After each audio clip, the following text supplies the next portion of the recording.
Good afternoon, everybody, from the land of the broken chargers. Yes, they're still broken.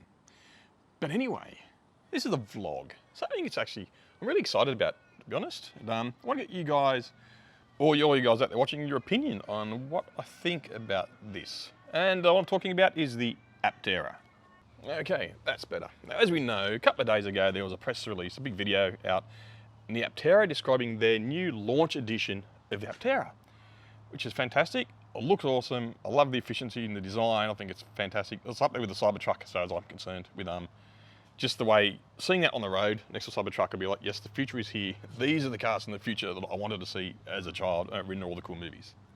But anyway, beside the point, there's the new launch edition was 600 kilometers range, or thereabouts, 650 I think it worked out to be, like 300 something miles, I'm not exactly sure, or 400 miles, I'm not exactly sure. I'll post it up here anyway.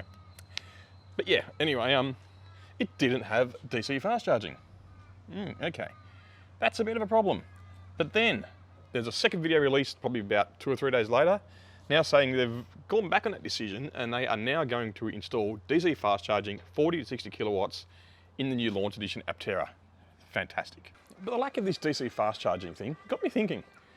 We know in the cards or in the works there's a 1,600 kilometer range version of Aptera coming. Well, I hope they do. I hope the car's really successful and they can actually get this built.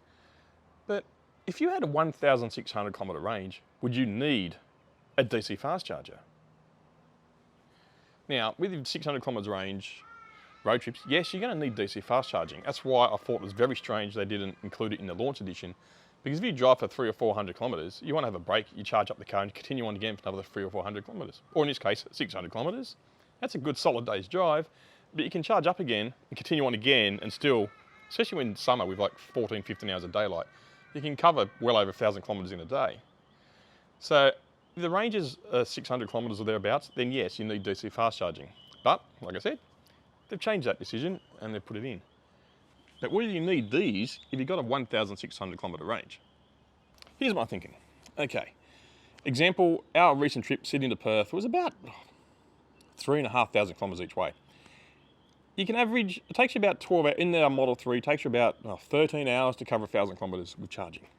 Okay, with an Aptera, obviously you're not going to stop the charge. You can easily cover that distance non-stop. Obviously toilet breaks, because unless you want to sit on the toilet while you're driving and share the driving, then yeah, you're not going to be going non-stop 1,000 kilometres, that's for sure. But yeah, you're going to stop drivers to have a break, have a lunch, or whatever. So it doesn't matter though, because you can still cover the distance without needing a charge. Now, say after you do a really, really long day of 1,500 kilometres driving, you can charge overnight. Okay, sure, you might charge overnight. You might get back to, say, 80% on an 11 kilowatt hour charger overnight. It's going to be like a 100 kilowatt hour battery. 10 hours charging for full charge. Okay, you're going to be sleeping. In that 10 hours, you're going to get another 1,600 kilometres of range. You're going to get more than a day's driving worth out of that next charge overnight, which sort of defeats the purpose or the need for a DC fast charger. Now, going back to our previous trip, Sydney to Broken Hill was about 1,000 kilometres. Now, you can get Sydney to almost Port Augusta non-stop. You stop at Broken Hill overnight, you don't even need the charge. You get to Port Augusta for the second day, you charge at Port Augusta overnight. Now, with a full charge again from there, you've got enough range to get well and truly into the middle of Western Australia, back to the DC fast chargers, or within one charge stop of Perth itself. So you could possibly even do the trip quicker than a petrol car, maybe. Now, wouldn't that upset all the petrol and diesel lovers out there? Imagine driving Sydney to Perth in an EV quicker than a petrol car can do it. That would be awesome. But yeah, can you sort of see my point, or where I'm trying to get at with this? Say, if you've got a 1,600 kilometre range, you're never going to cover that distance in one day. No one will. Even at an average of 100 kilometres an hour, it's still going to take you 16 hours. So that's more than a day's driving in most people, unless you go all night, of course, but no one does that. It's stupid if you're going to drive that sort of distances, especially non-stop. Yeah, so you're never really going to need an overnight a DC fast charger en route to continue your journey. You're always going to have more than enough charge for that day's trip and half of the next day's trip from an overnight charge in almost any destination charger or 10 kilowatt hour AC charging station or plug, 3-phase even. I mean, so yeah. So what do you think?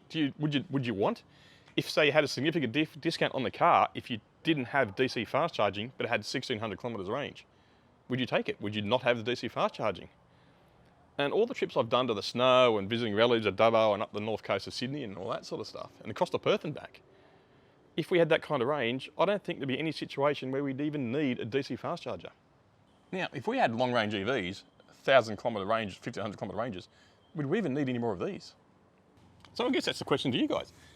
If you had extremely long range EVs, do you need DC fast charging? Well, let me know what you think below. Come on, tell me what you think. That's my opinion. Obviously, with cars with ranges of less than 1,000 kilometres, then yes, DC fast charging will be a requirement. So yeah, that's it. That's the vlog for today. So, like I said, the Aptera 1,600 kilometre range. Would you use DC fast charging if you had a 1,600 kilometre range that could be topped up from 0 to 100% on 11 kilowatt destination charger overnight in a period of about 10 hours? Because they're saying, according to the website, a 100 kilowatt hour pack will take the car about 600 kilometres, because they're getting 650 kilometres range out of a 40 kilowatt hour pack already. So I see it being quite doable. So that's it for this vlog. Tell me what you think. Leave comments below, like, comment, subscribe, or these are crap the algorithm requires. And thank you for watching. Take care of yourselves and drive safe. And I'll see you all in the next vlog or road trip video, whichever I do first. Take care. Bye.